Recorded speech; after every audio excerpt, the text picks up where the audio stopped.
né?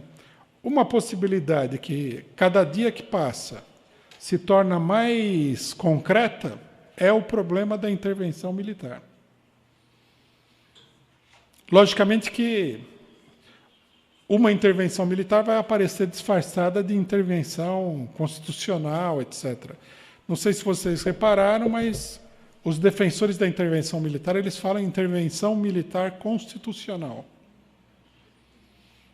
Porque dentro da Constituição existe o dispositivo de que os militares podem intervir para defender a ordem interna, ninguém fala nisso daí, mas eu, que acompanhei a Constituição cidadã, entre aspas, de 1988, lembro muito bem que nós fizemos toda uma discussão sobre o fato de que a intervenção militar, pela primeira vez, foi colocada dentro da Constituição. A Constituição autoriza os militares a intervir diante de uma situação de grave perigo para a estabilidade das instituições democráticas. E à medida que os partidos políticos perdem o controle da situação, mais clara fica a possibilidade de intervenção militar. Nós vemos aí, por exemplo, que há uma pressão crescente que pode se transformar num conflito generalizado e de grandes proporções entre os movimentos populares de um lado e a extrema-direita do outro lado. Nós vimos aí, por exemplo, a invasão por um grupo de extrema-direita, mas que todo mundo denunciou, que foi impulsionado pelo Bolsonaro, do Congresso Nacional. Aí a imprensa, eles têm um discurso padrão para explicar essas coisas. Eles falam o seguinte: o que nós temos aqui é um bando de gente louca que foi lá invadir o Congresso Nacional. Isso aí não tem nada a ver. Nós já conhecemos esse filme. Quando a extrema-direita começou a atacar os comunistas, o PT, a Dilma, o Lula, etc. e tal, a gente escutava o tempo todo o seguinte: ah, não, isso aí é meia dúzia de gatos pingados, a famosa meia dúzia de gatos pingados. Bom, nós vimos que não é assim, nós vimos que a burguesia, apesar do artificialismo, tem uma capacidade bastante grande de mobilização, né? E que os grupos de extrema-direita, eles estão proliferando por todos os lados. Esses grupos que pedem intervenção militar, eles existem aí às dúzias. Não é um grupinho só. É um monte de gente. E, da mesma maneira que aconteceu no Brasil, né, depois da Revolução de 30, a partir de 32, a burguesia que fez com que o integralismo, que foi lançado em 1932, em 34, já ostentasse, né, o tamanho, pelo menos na propaganda deles, mas serve como uma referência, de 1 milhão de filiados em escala nacional, em todos os estados da federação. Bom, vamos supor que o Plínio Salgado, que foi o homem que criou o integralismo na época, fosse o maior orador do planeta Terra e dono da Rede Globo. Mesmo assim, em 2 anos, você passar de meia dúzia de gatos pingados para 1 milhão de fascistas, é um salto muito grande no mundo. E ele não era dono da Rede Globo e nem era um grande orador. Tem isso daí. O problema que ninguém entende é o seguinte: a burguesia, ela tem um exército fascista já estabelecido, montado.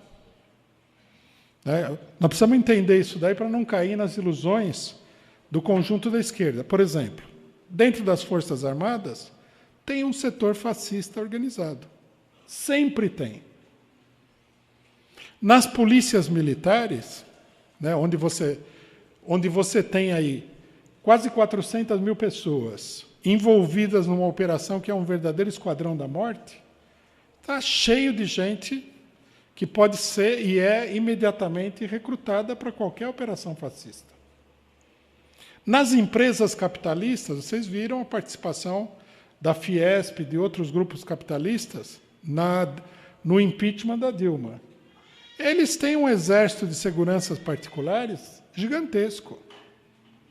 É só eles pagarem e mandarem esse pessoal lá, na hora que eles quiserem, diante do desenvolvimento da situação. Depois nós temos aí no Brasil milhares de empresas de segurança particular, que são empresas privadas.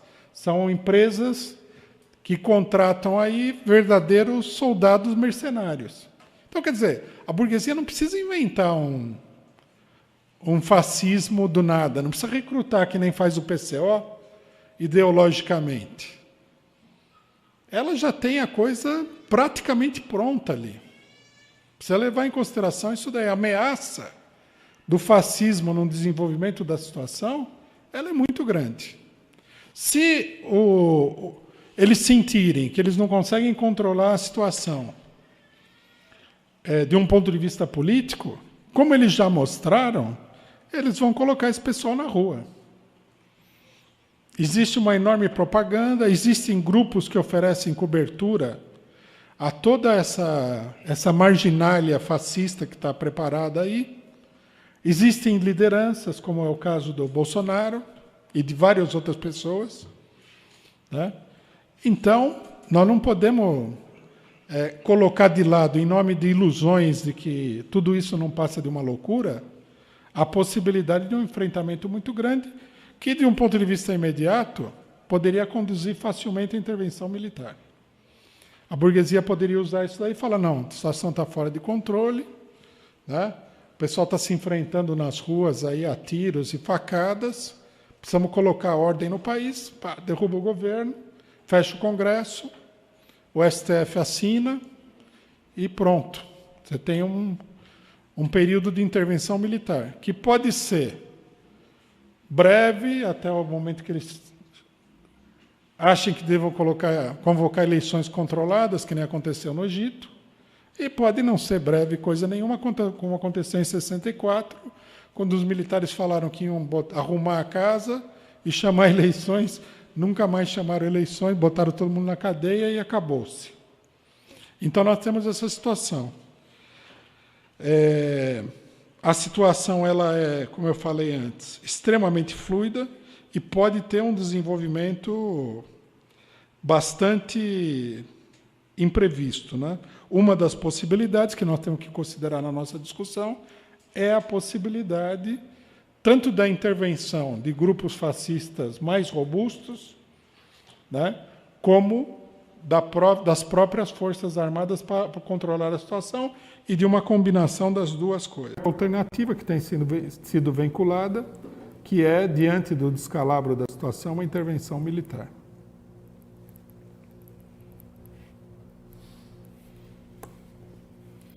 O próprio Jader Barbalho, no seu discurso, ele fala que querem derrubar o Temer e que isso aí poderia ser levado, a coisa poderia ser levada, inclusive, a uma intervenção militar.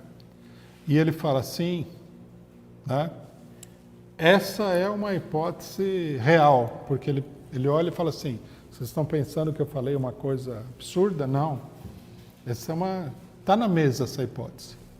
Isso daí foi corroborado pelo general da reserva, né, o Bini, que escreveu, curiosamente, nesse momento, uma matéria no Estado de São Paulo, falando que, se a coisa continuar assim, os militares poderão intervir.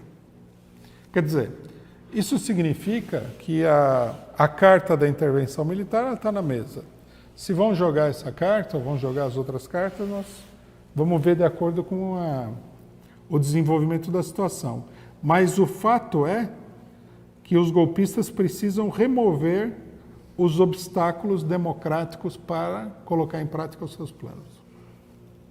Então, o golpe vai se aprofundar, o estado de exceção vai se aprofundar, a ditadura vai se aprofundar contra a população, isso daí é a tendência geral da burguesia, né? O problema militar, ele é um problema complexo. A gente tem que... Caberia uma análise à parte. Não vou fazer toda a análise aqui, mas vou chamar a atenção para alguns aspectos que são importantes. Um primeiro aspecto é que existe todo um setor que pode ser minoritário dentro das Forças Armadas, mas que é um setor muito bem coeso ideologicamente, que é um setor abertamente golpista. Quer dizer, nós temos que considerar, isso a gente considerou desde o começo, que essa abstração de que as Forças Armadas elas são constitucionais, democráticas, que aparece sempre na véspera de golpes de Estado, é uma bobagem. O Exército, como todas as instituições e organizações, ele é dividido. Existe uma luta de facções dentro do Exército. Então, por exemplo, o comando das Forças Armadas, que é uma burocracia estatal, etc. e tal, se manteve no último período numa posição de neutralidade. Não vamos fazer nada, isso aí vai trazer problemas, é perigoso, etc. e tal. Mas dentro da oficialidade, principalmente da oficialidade média, cresceu toda uma facção que é favorável que se faça alguma coisa. Né? Eles são favoráveis a que o Exército intervenha. O movimento de rua pela intervenção militar, ele vem de dentro das Forças Armadas. Os setores da reserva, vários setores da reserva, setores reformados, né, das Forças Armadas, eles são, até pelas declarações dos comandantes das Forças Armadas, eles são esses setores, digamos assim, mais radicais, de direita.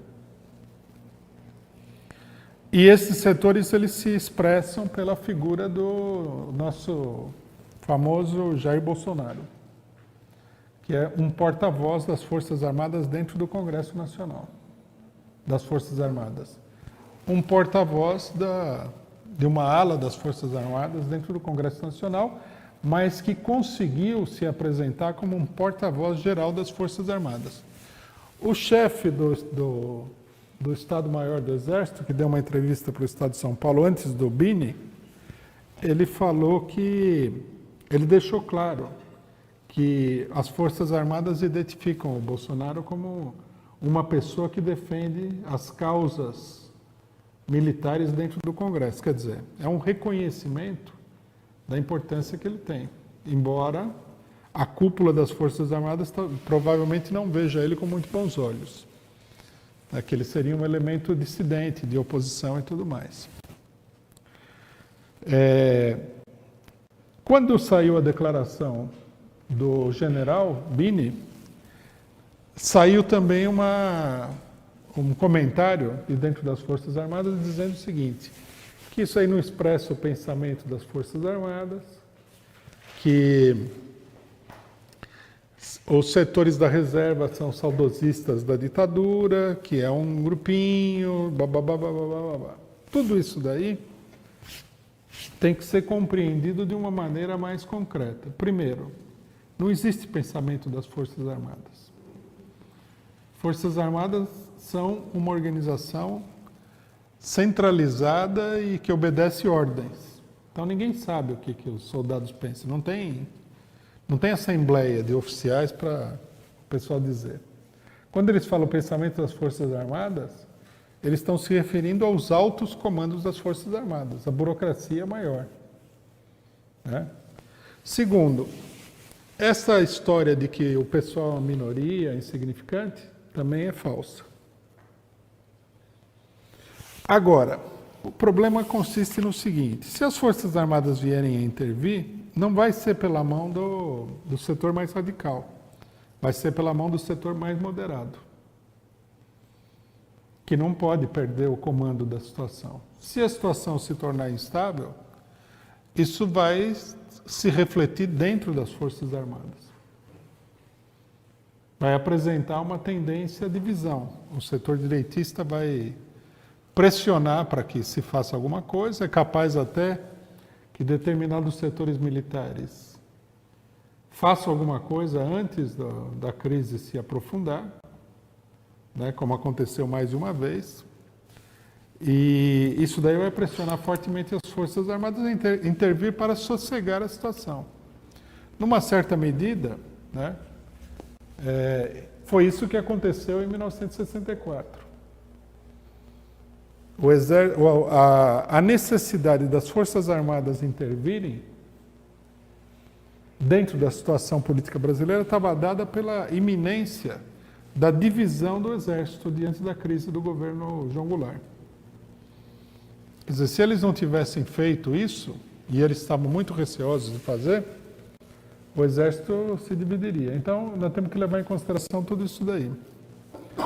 O que o general está dizendo é que ele está chamando, num certo sentido, as forças, os setores das Forças Armadas a se mobilizar pela intervenção. Esse que é o verdadeiro significado. Ele não está anunciando o que o comando das Forças Armadas pensa. Ele está fazendo uma espécie de chamado à mobilização, né? Por um lado, e emitindo uma coisa que ele chama de alerta à sociedade, aos políticos. Mas, na verdade, esse alerta não é um alerta verdadeiro. O documento é dirigido aos setores das Forças Armadas. Quer dizer, há uma mobilização. Uma ingenuidade que a gente viu durante todo o golpe é achar que golpe não envolve Forças Armadas. Nunca existiu esse golpe. Isso seria uma novidade absoluta no mundo, né? Muita gente, inclusive, o problema é que a esquerda é cheia de sociólogos, né? Então eles têm teorias sociológicas. Não, é um novo tipo de golpe. Não tem novo tipo de golpe. Já deram todos os tipos possíveis e imagináveis de golpe que pode existir. O golpe que é apoiado pelas massas já foi dado muitas vezes no passado.